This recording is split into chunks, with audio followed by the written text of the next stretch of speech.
You are watching The Huddle, unpacking Week 15 Ninja here with Tony Farmer and producer Steve. Tony, the Detroit Lions. Should we still trust the Detroit Lions as a Super Bowl contender? I'm not betting the Lions in futures markets right now. I'd rather bet the Eagles. I'd rather bet the Bills, even the Chiefs with an injured Patrick Mahomes. I think the Lions are definitely in trouble. And my concern isn't just the fact that they lost at home to the Bills, but it's how they lost.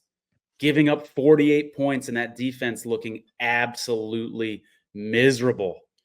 They've now given up 79 points in the last 2 games. Super Bowl contenders don't give up 40 points a game.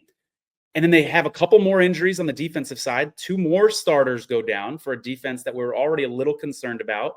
And I was already concerned about the Lions before I get the text from Ninja this morning. David Montgomery is out too. So this team is in real trouble. I will say this, though. The NFC is now wide open, guys. Absolutely wide open. Of course, the Eagles are now probably everybody's favorite pick now to go to the Super Bowl. And the Lions could do it, theoretically. But your concern level, this is panic time in Detroit. Plus 400 at BetMGM still. Earlier this morning, plus 400 at Bet365. Now plus 450 at that book. Earlier this morning, plus 450 at FanDuel, now plus 480 in Super Bowl futures market. So just stressing the importance of shopping around if you do still believe in this Detroit Lions football team. And like Tony mentioned, the David Montgomery news, just another hammer blow to this team. He's finished for the season.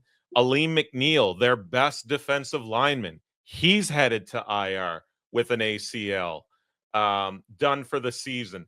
I feel like the injury issues with this team are just cruel at this point. It's a cruel joke. It's a cruel social experiment.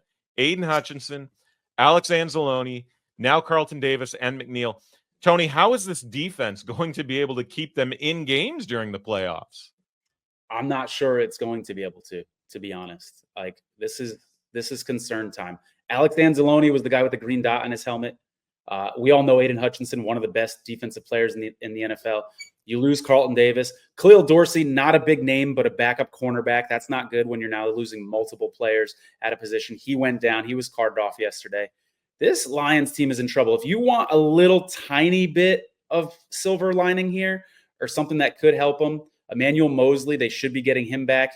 He had his first start like 4 weeks ago and then re-injured himself right before a game. So theoretically, if he plays his best football, he could replace Carlton Davis, who just went out. But this Lions team is in trouble, guys. This is major concern time for them. 16 defensive players are out. 16. Brutal. And it comes to the point, like, I'm tired of all these people. Oh, injuries aren't an excuse. Everyone's injured. It's like, yeah, this isn't an excuse. Like, this is a reason. Yeah. Right? Injuries aren't excuses. Injuries are reasons. Although I will say the Montgomery one does suck. But Jahmyr Gibbs could be the best running back in football now that he has this whole thing to himself. Like, he's going to annihilate defenses. Right? Yeah, so I don't – like, that's one they can get by with. Not ideal. He's different, of course, but Jahmyr Gibbs is an absolute beast. Yeah. I feel like every team has a breaking point with the injuries where you can go from, hey, we got, a couple guys hurt, one linebacker, one defensive lineman, but we can still play well. And then there's that tipping point where you start looking like the 49ers, where the injuries – accumulate to a point where you just can't fix it. It's just too much inexperience on the field. Then you have another injury during a game and your depth is just completely exposed. Like, I don't know if the Lions are there, but if they're not, they're pretty close to being there. It's pretty bad.